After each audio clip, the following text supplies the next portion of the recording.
Possession crucial from this. How much longer will the referee allow? Dublin lead by a point, and there's the whistle. It's over. It's over. We earned it by winning the last 2 matches on the road, and that's not going to be taken away from us. But what I love in hurling, I love players that will never give in. He hits it. He hits it. It's over the bar. Oh, holy Moses. Hello everyone and welcome along to our latest episode of the RTÉ GAA Podcast ahead of the All-Ireland football semi-final weekend. Myself and Rory are delighted to be joined by Ciarán, Whelan and Enda McGinley. And Ciarán, are you feeling the excitement ahead of the Dubs? Big day out on Saturday? Yeah, I suppose, you know, the buzz of the last day and Dublin Mayo, Croke Park, full house, you know, to get a sense of that atmosphere the last day was brilliant.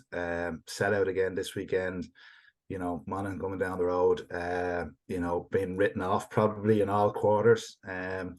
So it's a slightly dangerous narrative, I suppose, coming into this weekend, Jacqui, if I'm being honest. You know, when you reflect back, you know, I think you have to look at, you know, the position that Dublin and Kerry come into this weekend, and you have to look at the season in its totality. And I think you can get a little bit carried away by maybe Dublin's third quarter performance and maybe Kerry's blitzing of Tyrone to lead yourself to think that both teams are back at a level that's so far ahead of everybody else. I think so that comes with a little bit of caution, and certainly you feel if they bring the level of performance the last day, you're expecting both of them to win. But you know, Dublin, you know, have had some patchy performances, but we're building nicely, I suppose, through the qualifiers, and that was evident against the likes of Kildare and came in, and there was still a lot of question marks at half time. It was like I said at the last day, they were like the band was back, and it took them a half an hour to warm up. It was their first gig, and they got going. So you're hoping they bring that same level of intensity, and you'd expect with the experience in the team that they're at that level, but Monaghan, you know, while their performances, you know, probably haven't been to the same level, but they've shown great resilience and character to get where they're being.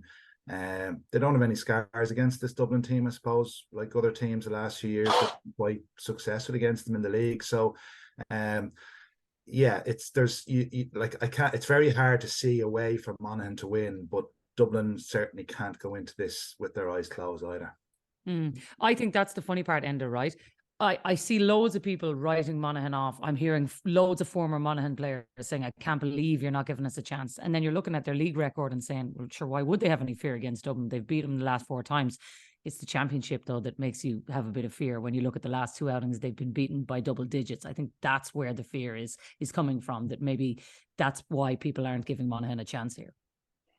Yeah, absolutely. And that backs up the issue and the question that looms over Monaghan. Every team has sort of a question over them, and every team will pin that question to the wall whenever it's mentioned in the media, and it'll be, we'll prove the doubters wrong. And the big teams have to do it. Kerry done it the last day against Ciarán. Could they live with Tyrone? That question was there. It was a valid question. It then looks very silly in the aftermath, and that's what teams do. Dublin, again, the question was there. Are they done? They answered that the last day. They have another question this weekend in terms of, right, well, which is your actual level? Is it the level we've seen for the majority of the past 2 years? Or is it what we've seen in the second half against Mayo? So that's the question over them. For Monaghan, nobody doubts that they are an exceptionally competitive team. Their league performances have done that. Dublin have done well to draw with them once, all not to have lost them over the past several years. So there's certainly, as you say, there is certainly there shouldn't be a fear of Dublin against when Monaghan's playing them. But for Monaghan, they have not taken down a big team in Croke Park ever. And that's massive. So do they genuinely believe that they can win the All-Ireland? Because you can bet your bottom dollar that the other 3 teams that are in the semi-finals, and lots of those teams that were in the quarterfinals, genuinely believe at the start of this year that they're competing for Sam Maguire, and they will be disappointed unless they're walking up the steps of the Hogan stand. Monaghan, I doubt, really, really doubt whether they're in that situation. And for me, that's the biggest hurdle for them, and what makes them come up short time and time again in a big championship game in Croke Park. They beat Armagh the last day, but Armagh isn't a big hitter from Armagh's point of view in Croke Park. That was a good quarter-final for Monaghan, and it was the only knockout quarter-final that they've won. and it was against Armagh. So to me, that still doesn't answer the question. Phenomenal in everything they do, but they have to seize the moment. And Dublin, if Dublin come with their top game, which I don't believe they will, I don't think Monaghan will be able to live with that, and there would be no shame in that. But I think Dublin will be closer to their average of the past year, and that gives Monaghan a chance. Will they take it? That's up to those Monaghan players, and it's the question hanging over them. Still a massive opportunity, Rory, though, isn't it? It is a good opportunity, but like we were on here after the quarterfinals and with Eamon, and you know, I mentioned it's a bridge too far, and I stand over that. I just think, I mean, against Armagh in the quarterfinal, they scored 10 points from play across 100 minutes of football, and you think that's going to be good enough to go in and beat Dublin? Like I've seen it mentioned, their league record is good. There's a world of difference, Jacqui, between league football and championship football against Dublin in a knockout game in July, when you know you're approaching the kind of summit of the mountain. It's a world of difference away from what's going to actually be required. The difference in pace, the difference in power, the difference in fitness levels, everything goes up a huge number of notches. Dublin are probably going to be approaching peak performance. It's going to be extremely difficult for Monaghan to live with that. I personally believe, I just don't see them having the firepower. I don't see them having the athleticism. I don't see them having there's an age profile on the Monaghan team that I think they're going to struggle with. What do they do in terms of, and this is a question for the two lads, I suppose, really, because this would be something I'm interested in. Do they sit off the kick out? Because if they push up, Dublin will run through them like a flash of lightning. So, and then you sit off, which they probably will have to do. You're handing Dublin possession. I mean, I don't know. I think, Rory, what you touched on there, like that is their biggest challenge, right? And I think it's actually the game of roulette for them, in my view, because if you look back at their performances throughout the year, you know, obviously they beat Ciarán in the Ulster Championship, but then they went on and they sat very deep against Derry and they got picked off very, very easily. They sat very deep against Donegal and they got picked off very easily. They'd be looking at Kildare sitting deep against Dublin and teams that maybe have caused Dublin a little bit of frustration earlier on in the year, and they'd be thinking, okay, is this a way to frustrate Dublin or play a game in containment? But I don't think that's the route to go. I think they have to play to their strengths a small bit. I think they have to push out a bit. They can't sit too deep. They have to push out a bit. They have to put pressure on Dublin out the field. They're going to have to utilise Beggin's long kickouts. They're going to have to mix up their forward line. You know, you just wonder. It's a real game of Russian roulette, because you know, if you push out on Dublin, you've seen what Dublin can do to you as well. You know, and it would suit Dublin in one-on-one situations to get Conall Callan and Basquel and Mannion in that space. They could have the game over in 15-20 minutes. So, you know, it's a very, very tricky one for Vinnie Cowrie to decide. He obviously doesn't want to give Dublin early momentum. He wants to be very conscious of that second half performance. If they're still in it with the third quarter, he has to get his selection right. You know, is this game maybe more suited to playing McCarron and playing McManus? You know, is there potential weaknesses in that Dublin full back line? Will the Dublin full back line give the Monaghan forwards a little bit more space than other teams have that they've played against in recent weeks? So I think their whole approach to the game is really going to define whether they can cope with Dublin or not. And for me, as you say, yes, sitting deep for a long period of time, Dublin will just comfortably, I think, pick them off, and they won't have anything on going the other way. So I think they've a lot to do tactically to try to stay in the game. Enda?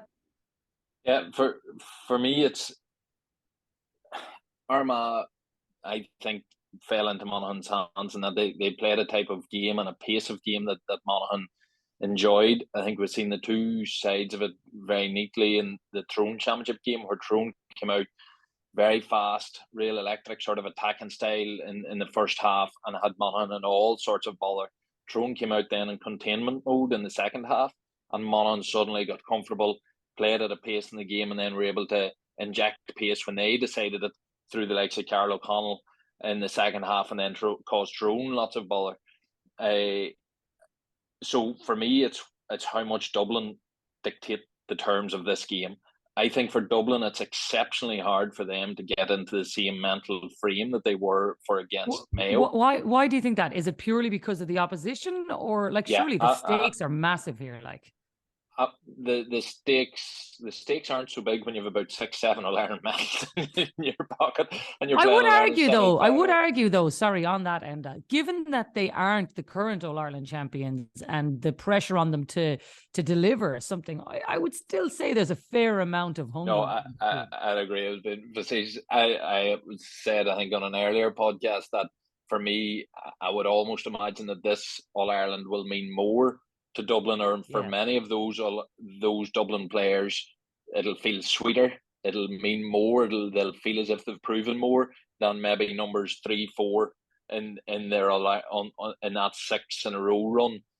So I would absolutely take that. But for big players, it's big opponents tends to bring out your biggest games. Big opponents on the big stage. Other than that, they're going into this game and they sort of know, as long as we don't mess up, we'll be okay here. And that's always a difficult place. Whereas if you're going out into a game as they would have been against Mayo in the previous round, as they would be in the potential All-Ireland final that everybody's taken as a done deal against Kerry in the final, where they know we have to give this absolutely everything. And even then it might not be enough. It is all in. There is no holds barred.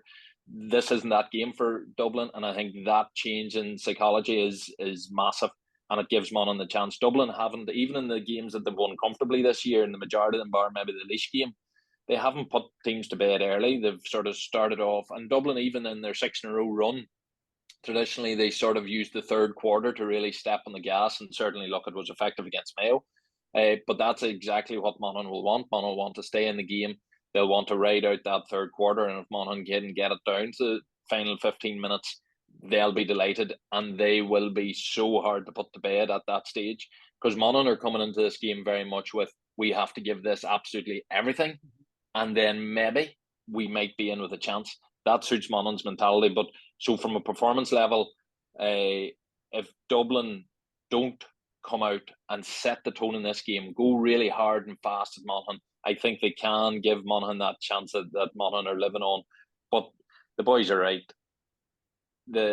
All of the aces you feel are held within the Dublin camp. Jack McCarron has done brilliantly against Dublin in the past, but again, it's going to be a different day, as Rory was saying.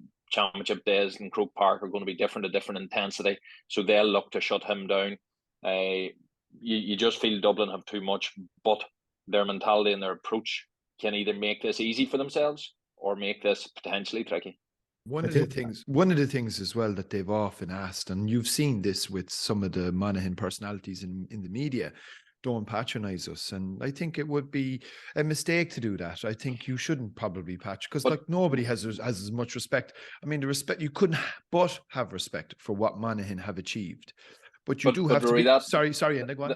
That patronise, again, that's a fair thing. The patronising that they're getting, they're doing great for their level. Yeah. They're getting that. Sure, I'm as guilty as anyone. Yeah. But no, what I'm saying is it's deserved. It's deserved until they step up and show that they are one of the big teams. Right. So until it's over to them, this is the perfect chance for them to end that patronising. And I think Monaghan is phenomenal. Again, I'll slip into that exact thing that you're saying. But that patronising is because they've never done it on the big stage. They're not recognised as a truly top tier team. They're seen as, isn't it remarkable that they've managed to stay in Division 1 all this year? We wouldn't be saying that if they had beaten a number of big teams in Croke Park.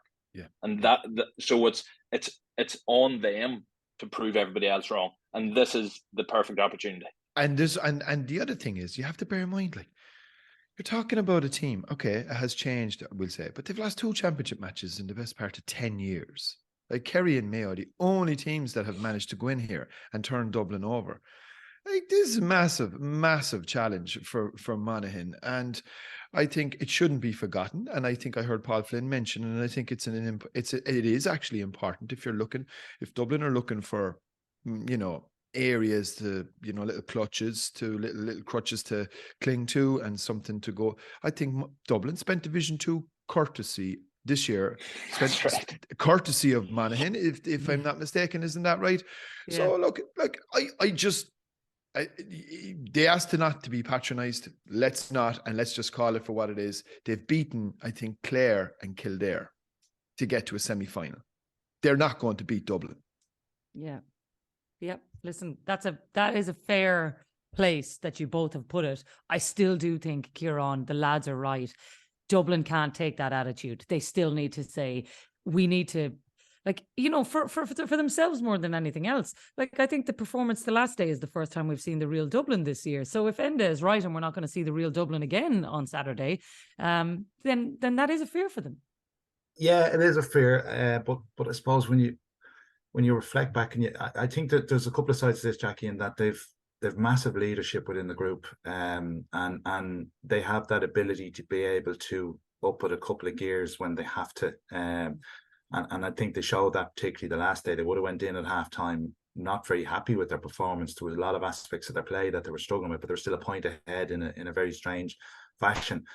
And I think in some ways, going back to being in Division 2 and being at Monaghan, Dublin were probably quite happy to tip away in Division 2 this year, probably, and to a certain degree, and allow them stay under the radar, and probably delighted they were being written off. And I think, and I've said this before, that sometimes when looking at this Dublin, and as Enda said, the amount of medals that are in the dressing room and the amount of experience that they have, you get a sense sometimes that there's a distinct lack of motivation sometimes within the team right throughout the year, and it was like as if, in a strange sense, that this year there was so many games to get to this level that it was kind of like an inconvenience for them, and I don't mean that in any shape or form, an arrogant way, but Mayo was the first big game that kind of said, right, we got to up it. Let's turn it on. Yeah, and I do agree with Enda that Mayo definitely brings an extra few percentage out of Dublin. The likes of James McCarthy, the Fentons, there's a lot of history there, and it really, really brings them to a level. And it probably will drop down a couple of percentage, but I do still think at this time of year, it's an All-Ireland semi-final. Jacqui, you touched on it. They've lost the last two semi-finals. I think they'll use that as a big crutch to say, right, let's not slip up a third year in a row. True. Let's focus on Monaghan. They're also going to look at Monaghan's strengths, and they'll have pinpointed the Conor McCarthy's and the Carl O'Connells and where their strengths are, where their scores come from. And that's why I think it's a big challenge for Monaghan, that they're going to have to do something different, throw something different at Dublin, take a bit of a risk. It might backfire, but at least go and have a go and take a bit of a risk and see because Monaghan are going to need a couple of goals, and Dublin haven't conceded a goal, I don't think, in the championship. So that's going to be a significant challenge. So they're going to have to mix it up and try something that Dublin are not expecting. But if Dublin are at 90% of where we think they should be, you can't see beyond a Dublin win. Okay, well, look, I think it's fair enough. You all think Dublin are going to win that one. I think the other one, to me, seems the closer affair, that people are, I don't know, it just seems there's a little bit of trepidation here. And are Kerry All-Ireland champions for nothing? Absolutely not. But I don't know, do you get a sense, even from just chatting to football people, that Derry are going to bring something that Kerry are just not comfortable with, and they are going to cause chaos for them on Sunday? Yes, Derry's game makes any team uncomfortable. It is just so hard to play against. Are they going to bring anything new? I don't think so. Kerry, once again, very, very similar to the Dublin game, and Ciarán nailed it at the start of the show. Where is Kerry's level? Because we didn't see the aggression and focus and the intensity that they played with against Ciarán for a long time. Now, that was sad from a Ciarán point of view. It was phenomenal to see them playing with a snarl on their face, and everything was, they really meant business. Again, can they reach that same intensity against Derry? I don't think so. And then within that gives Derry a chance, because if Kerry do come out with that, I don't see Derry living with them. But I don't see Kerry in that frame of mind for this game. And suddenly then it becomes very, very interesting, because when you look at the matchups, is brilliant from a Derry defence on a Kerry forward line point of view. I think it's worrying from a Derry point of view in terms of those Kerry defenders. I think some of them are really excellent and on a really top form, possibly underrated, particularly in the full back line. Man against man, they are very good. And if you keep Shane McGuigan quiet, as was shown against Cork, Derry then struggle for scores. Their scoring percentage comes down markedly then from there. So yes, I think this is very dangerous territory for Kerry. I still expect Kerry to come through, but Derry absolutely have a chance if they can get Shane McGuigan free and going. If they can avoid him being quiet, and if the others can weigh in heavily. They weighed in well against Cork, but they need to do so again, plus Shane McGuigan, if they're going to get past Kerry. I think that's the key question, Ciarán. How do they get him into the game? Because, you know, he's been talked about as one of the best forwards in the game. We just did not see that against Cork, and that is crucial to them having any chance in this game. Yeah, I suppose it's 2 quiet games. It was Cork, and when Brendan McCall kind of tracked him and man-marked him against Donegal, even though Derry won that day. But I'd 100% agree with Enda that I can't see Derry changing anything. Derry are very robotic in their approach, and you know exactly how they're going to play. And I don't think it's even in them to do something different, because they played the exact same way all year, and it's been effective for them. They're unbeaten. They've won the Ulster Championship. But the question mark is whether playing that way is going to be good enough to beat Dublin and Kerry. And, you know, I'm not too sure whether it is. I think it's definitely going to ask questions of Kerry, because Kerry have to adapt themselves and play a very, very different way than they would like to. And, you know, we know that Kerry, like Tyrone probably had a lot more probably attacking flair to their game this year maybe than they had, and probably weren't dropping as deep as Derry would drop, and Kerry were able to kind of pin the Canavans. They were able to, you know, man mark Matty Donnelly. They were able to nullify their forward threat, and I think the game suited them. They learned from turning over the ball 2 years ago against Tyrone. They kind of were happy for Tyrone to take the kick out. They were happy to get Ty Morley back in the structure. They really dictated the terms of that game, where this Derry game is slightly different. So like for me, you know, even that slow build-up play that Derry play, and they're very, very good and effective on it, and they attack with 15 and they slow it down, and they'll all push forward and they try and get their angled runners in and create the opportunities. Is it going to be enough to put enough scores on the board? That's where I don't think it will be. And again, I think that they need a couple of goals. And I think from a Kerry perspective, I think Kerry will probably look in this game in a similar fashion. They look at maybe two aspects of it. They look at it when they beat Donegal in the All-Ireland, where they were very, very good at tracking the Derry runners coming forward. And I think they will have, definitely they have the quality in their defence in the likes of Tom O'Sullivan and Jason Foley they'll have identified 2-3 of the key Derry attackers to track, make sure they have them pinned down when Derry come forward with their slow build-up play, and try and make it difficult for them and get the turnovers. And if they get the turnovers, I think, you know, Kerry probably will be brave. They won't go with a full press on the Derry kick out. I don't think so, because I think Mayo hurt them badly and they got that horribly wrong down in Killarney. They will be quite protective of their defence. They won't want to concede goals. But they will see opportunities, particularly at the other end of the field on their own kickouts, when Derry go for that very aggressive press. I think they were vulnerable against Donegal. Cork got in behind them a couple of times off that long kick out and just didn't. Colm O'Callaghan got in a couple of times and Cork had opportunities. I think if Kerry get those opportunities, they will be ruthless. And I just think Kerry have possibly the defenders to match up with the Kerry forwards or the Derry forwards and nullify that threat. Where can Derry defenders, okay, we can talk about Chrissy McCaig and David Clifford, but like, you know, that, you know, you have to be God to stop him, you know what I mean, to a certain degree. And, you know, you're probably looking at young McAvoy there, the last 2 defenders. He might pick up Shawnee O'Shea. McCluskey, I think, has been brilliant for Derry all year. I think he's outstanding. I think he could put Paddy Clifford possibly on the back foot if Paddy drifts out. So I just think that the matchups that on the Kerry side just stack up a little bit more favourable. And I just don't know whether Derry's game plan will be good enough to take out Kerry. You watched them up close, Rory, in that game against Cork. And Yep. Ciarán is right. They do leave themselves exposed at the back when they press up, but there's no doubt about it. It's energy sapping. It's very difficult to play against. And yes, Kerry will know what's coming at them, but it's one thing knowing what's coming at you. It's entirely another to break it down, because it's definitely one of the hardest running games to break down when they are pressing up like that. It's a real puzzle, and it will definitely pose them a few problems in terms of figuring it out. I thought Jack O'Connor's contributions in advance of it were very interesting, in that he was looking for patience from the Kerry supporters in advance of the game. And I thought that was quite telling, because it'll give you an indication that, look, this will probably be a fair degree of cat and mouse. It won't be too dissimilar to what happened with the Cork match for the first 10 or 15 minutes. The game will probably devolve into pretty lateral and a lot of probing back and forth, maybe very little contact, and a huge game of backs and forwards between both teams.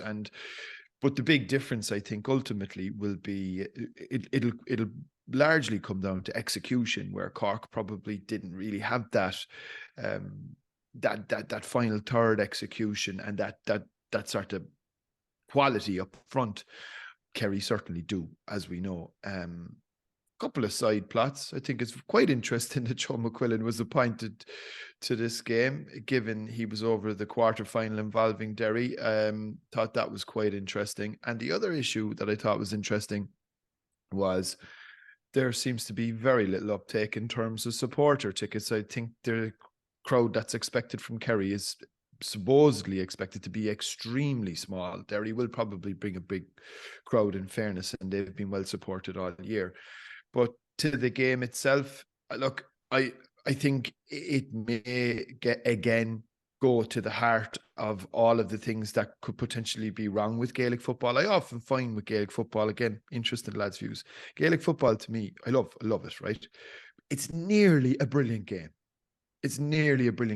And there's just a couple of small things. I don't know what they are. I'm sure I don't know what they are, but there's just a couple of things, I think, that could make all the difference. I saw Kevin O'Donovan, senior administrator, right? Like, from West Cork, massive Gaelic football heartland, saying it's unwatchable. I mean, that to me was an extraordinary statement. And, I think that's to go back to Sunday. I think this could be a tough watch at times again, and I think we should probably be prepared for such. But I think what will be the big difference is just execution in the final third, and I think Kerry have just too much quality. You can't wait out games, which is what Derry tried to do, and expect to win All-Irelands. And I think the one thing is that this particular brand of football has been shown, and I think it's good that it has a shelf life. It gets you so far, and then finally you get rumbled. And like, look, if you're a fan of the game, you hope that is the case too. Apologies to all my Derry brethren.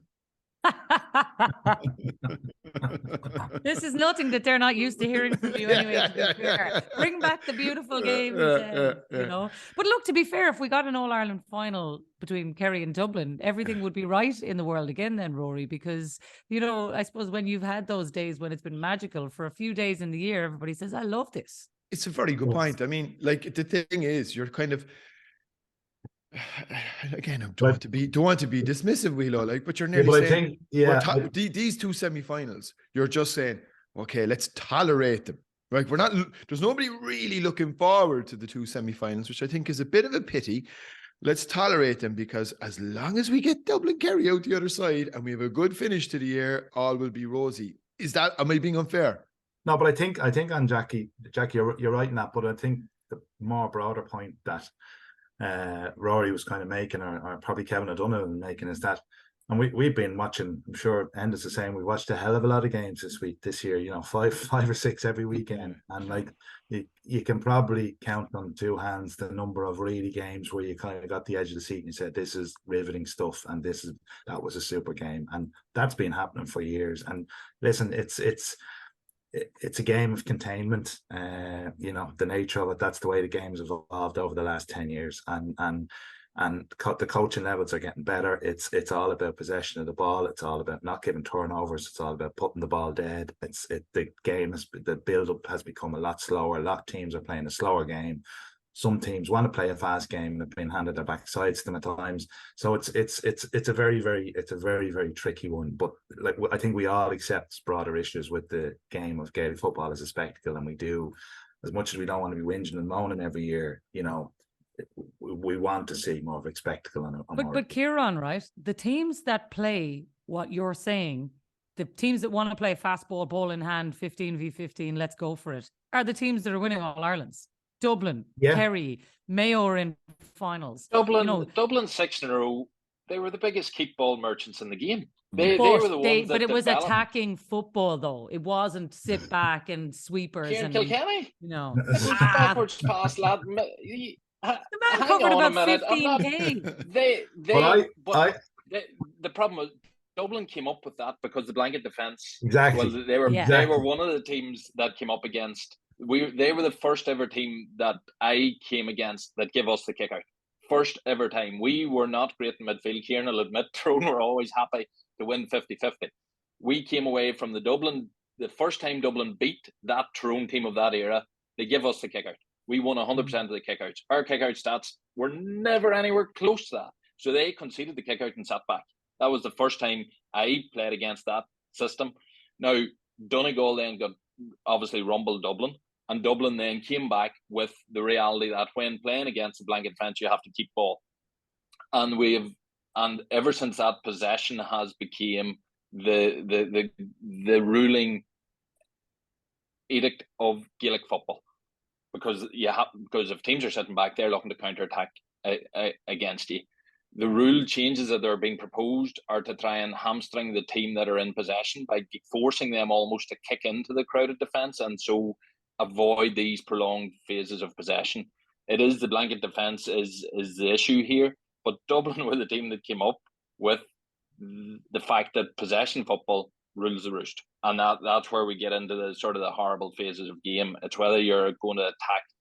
The big question, and I suppose we need to just focus on the games this weekend. The bigger question for the GAA is, do they go after the cause, which is the blanket defence, or do they go after the obvious symptom, which is the possession football, which everybody hates? At the minute, they're going after the symptom. They're trying to stop teams keep possession. I'd far rather they go after the fact of what's forcing them to keep possession, which is the blanket defence. That's a good question. I think just on that end, first get back to Tyrone. Tyrone used to let you catch the ball, and then when you landed with it, they bait the crap out. We are very small men, very small men.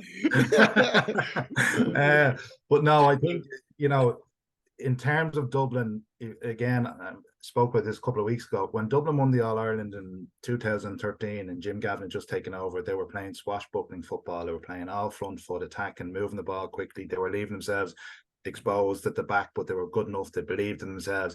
And then they got landed on their backside with that Donegal game. And they reevaluated after that. They changed their whole approach, and Dublin's style changed directly after that. But as Enda said, it was based on beating that blanket defence and what you had to do. And I think that comes straight back to Rory, Jack O'Connor's point. Jack O'Connor is not going to, their whole focus the last day was don't let Tyrone turn them over like they did, 18, 19 times or 33 times, I think was it 2 years ago. They're not going to get sucked into the Derry trap. So it's going to lead to long periods of Kerry being patient, and probably the one thing about Kerry is they have accuracy from distance, and they'll probably try and wait till they find pockets and percentage shots, and they'll be good enough to pick off scores. But it is going to, Sunday's game is going to be, it will be dour enough, I'm sure. Like one of the things that Cork, I think, failed on big time was they played Killian O'Hanlon right half forward, and when you're playing right half forward, you nearly need to be a left-legged kicker, and they'd nobody with a left foot that that can swing one over from out on that. Like they had somebody on the opposite side of the field, because you're kind of cutting in to get the shot off from one wing to the opposite foot. Whereas Cork were playing three lads that are all right-footed, Kerry have loads of kitogs. They've loads of different weapons. They'll get in behind these backdoor cuts in terms of, runners in behind. And if they even get one, the chances are it's going to be a goal. Like, their execution is top class. So I just think they'll have too many weapons that Derry just simply won't have the answer for. I think that goal threat is key. Like Galway last year, that's what caused Derry to fall apart, really, because with the goals that Galway got, suddenly they were chasing, and David Clifford, he just got goals written all over him every time the ball comes. But so yes, Kerry do have the advantage. For me, it's a dangerous game because Derry have been written off completely, really, from this game. They'll have heard the constant Dublin-Kerry narrative. They're a team that has been talking about the All-Ireland. They want to prove themselves. They're a hungry, hungry team, and they're going to come out absolutely driven to create probably the most famous victory for Derry for probably 30 years. It is such a massive opportunity for a high-quality group of players, a highly trained group of players, to seize the moment. There's plenty of chat up here anyway about Derry not being a Croke Park team. I think that's rubbish, to be honest. I think their 2 losses in Croke Park has been against 2 good teams. And so you're going to suffer your losses against big teams in Croke Park, fair enough. But this is their opportunity to really nail their colours to the mast. Again, a wee bit like Monaghan. Beating Armagh in a quarter-final doesn't get you really any kudos. Beating Cork in a quarter-final doesn't get Derry any kudos. This is their moment. If they're going to stand up, and they have been a hungry, ambitious team from 3 years now, this is the moment. And I don't think Kerry will be just quite on it. And with that, I think the mentality that Derry are going to bring, this will be an interest. I think this will be a lively game, and it's just not the done deal that people are maybe expecting. I agree. And I do think that, I think of the 2 of this weekend, I think that's the bigger fear, Ciarán, as well, because I do get the sense. Fear. It's as if it would be a travesty if it's not Dublin. Well, no, but, it would for football. No, I'm only joking. No, Jacqui, it's okay. You can say it. But I do think. And Ulster people happen to think that people don't really like us up here. Two Ulster referees in charge of both games this weekend. But right, what I mean is the fear for the All-Ireland champions as opposed to the fear for the rest of the football public, just so we're absolutely clear. But I do think that they will sense, though, that look at what's happening with Derry at underage level. Look what they're consistently delivering. Another minor again the other day. You look at back-to-back Ulster champions. They're in an Ulster semi-final. You'll say last year might have been a bit of a novelty. I think Enda is right, Ciarán. I think they will absolutely feel that they have deserved their place at the top table, and nobody has given them a chance, and it is the perfect opportunity for them, even more so than Monaghan. I think Derry will feel that nobody has given them a chance to get to an All-Ireland final, and this is the ultimate test for them. Yeah, and I think the narrative, Jacqui, all along was, that when they got to Croke Park, they might struggle.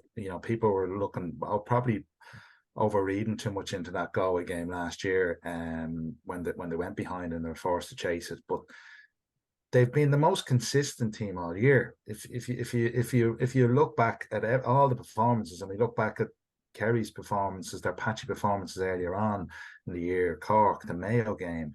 We look at Dublin, weren't exactly blowing the lights out and were just tipping away, probably preparing for later in the year. Derry have hard and battled. They've come through Ulster. They drew at Monaghan with probably a slight bit of a hangover, maybe, which was understandable after winning the Ulster Championship.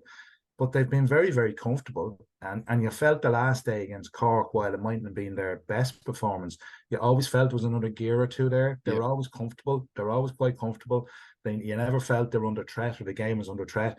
And they're very, very that's what we're saying. They're very, very comfortable in the game they play, because it is robotic. It's very rigid. Everyone knows their responsibility. They know exactly what they're doing, and it's effective. So I think that's their strength, that they're coming with a very, very comfortable game plan. They're not trying to change anything, but the big question mark is whether that game plan will be good enough because I think they are coming up against better quality forwards than they've come up against, strike runners from defence, the Gavin Whites, the Thomas Sullivans that can kind of get in behind that defence. I think it's a bigger challenge for them, and if Kerry, I think while it's very easy to say we're setting up an ambush here, I do think Kerry will be ready. I do think they'll be ready. I think they'll be ready for this Derry game plan, but they're the ones that have to adapt, and they're the ones that could get frustrated by it. So they're the ones that are going to have to be patient and be composed, and when they get the opportunities, they're going to have to be clinical. But I do think this is going to be a much closer affair than people think, but I just still think that Kerry will edge it out. I would slightly disagree with Enda that I've a little bit of concern around Derry's kind of, they don't kick the ball, so the running game that they play and sometimes it's slow build up, whether that's going to be enough and be sustainable for 70 minutes against a Kerry team that's just waiting for their opportunity to pounce on you. That would be my only underlying concern. Just before we move on, a wee key ingredient that helps Kerry, I think, markedly is Paddy Talley. Coming up against Derry, he knows Derry inside out. He knows that style of football inside out. He managed Shane McGuigan at St Mary's to Sigerson title, so he knows them so well. He knows the Ulster mentality. He knows how they'll be approaching, and I think he was very important in how Kerry approached that Throne game. And I think for that reason, I think whilst it's dangerous for Kerry, I expect them to be ready for it too. Well, looking forward to those. The last game of the weekend, as we finish up, is Meath against Down in the Tailteann Cup. And just, Rory, it does still feel a little bit under the radar. I guess it's just because it's buried in the weekend of an All-Ireland semi-final. But it does seem for the two counties involved, at least. I'm glad that both of them gave it a good rattle. And I think it would mean a lot to both of them to win this. I'm glad we're going to get a good caliber final. But it does still seem that it's fairly under the radar. Yeah, it's just another, I suppose, side effect or result of the condensed calendar that we have. I mean, how do you create oxygen for all of these types of narratives and stories when you have everything just weighed under with just fixture after fixture? I mean, the semi-finals were played on the same weekend as the prelim quarterfinals, as well as the two hurling quarterfinals. I mean, come on. So there hasn't been any room for it. But I think, look, it's two very high profile football teams in the final. I think it probably will mean more from a Down perspective, given the fact that they're in Division 3. Look, you would imagine Down would be favourites to come out of Division 3, but to secure Sam Maguire status for 24, I think there's a huge carrot there for Down, whereas Meath at least are in Division 2 and should be pushing on, so they'll have a second bite at the cherry. So, and look, I think the game between the two earlier in the year, really competitive, very high quality. There's an argument, I suppose, out there, should even these two teams be in a competition like this? But look, that's where they are. I think it adds to a fantastic doubleheader on Saturday. Should get a big crowd. I think the take up on tickets in both counties is quite high. I know that Colm O'Rourke has put a huge emphasis on it, and I'm sure Conor Laverty the same. So, look, I think it'll be competitive. Very, very interesting game to see how this one plays out. Could be quite defensive again. Another game of cat and mouse that we're probably going to see. But, tricky one to call. I just have a inkling Down's momentum, and the fact that they have more to play for might give them the nod to get over the line. Who do you like, Ciarán, Meath or Down? I think it's an interesting contrast, Jacqui. Meath probably more direct. Down, I think, building nicely and building. I think Conor Laverty's doing something. He's building a nice team up there, developing good forwards like Rory Mason, Danny McGill, Liam Kerr. They're all quality forwards, and the likes of Pat Havern. I suppose I have to take medication after this, but I'm wearing my lens. No, we already had this last week when I do want Meath to win. Jesus! I would like. That's just about the biggest. That's the biggest insult to me, to know how far they've fallen. But I do, and like in terms of, you want to see Meath back competitive in Leinster football, genuinely, and I want to see Dublin playing Meath again in my lifetime. I want to see them get back to that level. So I'm going to put my Leinster hat on for this one, but I think there's a contrast in styles. I think both of them met in Parnell Park. I don't think you can reach much into that. Down kicked a lot of wides, Down had a different team on the field of play. I'd be going more of a benchmark of the Cavan game, where I was usually impressed by Down in terms of their structure. They have a good defensive structure, but they have pace and they have runners, and they're going to be dangerous in Croke Park, where I think their key threat is trying to close down the Meath full forward line. They've been on fire. Aaron Lynch, Jordan Maris, Matthew Costello. I think they got 210 the last day between them. So if Down put the clampers on that and get bodies back and limit their effectiveness, I think Down might just edge it. I know you're a big fan of them, Enda, as well, and the running game Conor Laverty has deployed with them. You like what they're doing. Yeah, really, really impressive. Ironically, I suppose, because Meath has now developed a defensive setup from their trials, I suppose, during the National League. Both teams will set up with a similar shape, that classic modern football that we were talking earlier, where it's blanket defence. Downs have greater pace breaking out, like Down's ability to break out. You think of Down as a really attacking side, because the attacks that they done, say, against Cavan, as Ciarán was mentioning, or against Laois the last day, as much as you can take value from that, they were massively impressive going forward. The pace, their interplay, the brains that they can bring to it, hugely impressive. Meath have developed their defensive setup. Their attacking play that they were trying to go with as a primary thing at the start of the year was that sort of long ball game.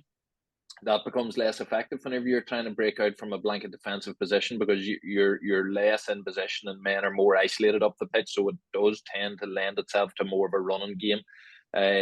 And so for that reason, I think Meath's attacking side of their game is less developed than what Down were, because Down are playing exactly how they want to play, that pace, that counter-attack, whereas Meath are ending up playing counter-attack, but that's their second choice. They've had to do that because they were too open defensively, if that makes sense. So, but certainly, I think it'll be a good game. Like the likes of Jordan Morris, is he the most informed forward in the country?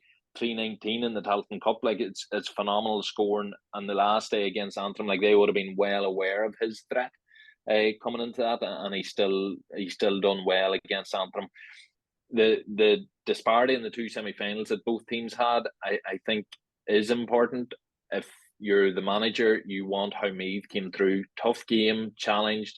They had to sort of go and win that game twice almost, whereas Down just had an absolute cakewalk, and it has put the hype into overdrive in Down. I know that Down are plenty of sort of Down people are sort of taking this as a done deal. They completely expect it. They're expecting a win. They're not expecting any slip up at all here, and that's difficult, because Down got beat by Meath when they played in Parnell Park. Yes, they missed plenty and left plenty behind them that day, but still they got beat by Meath. And some of the performances, like against Longford, they were in big difficulty against Longford and then pulled through it. So they have been hit and miss as well. They were exceptionally hit against Laois and against Cavan. But the pressure is on them now, and Meath won't. That'll suit Meath all right, because they have a bit of pace and they have a bit of quality up front, and they've got a bit of experience there too. I think they'll be happy enough to take on Down in this game, and I don't think Down will get to play the free-flowing football free-flowing counter-attack football that they want to play. Well, I hope it's a bit freer than you're all expecting with these 3 games anyway. But we're looking forward to it, lads. We'll leave it there. Enjoy the matches, and fingers crossed we get a great All-Ireland pairing. We'll let you decide for amongst yourselves what you'd like. Ciarán, and thanks a million for being with us. Myself and Rory will be back on Monday to look back on it all. We'll talk to you then. And there's the whistle. It's over.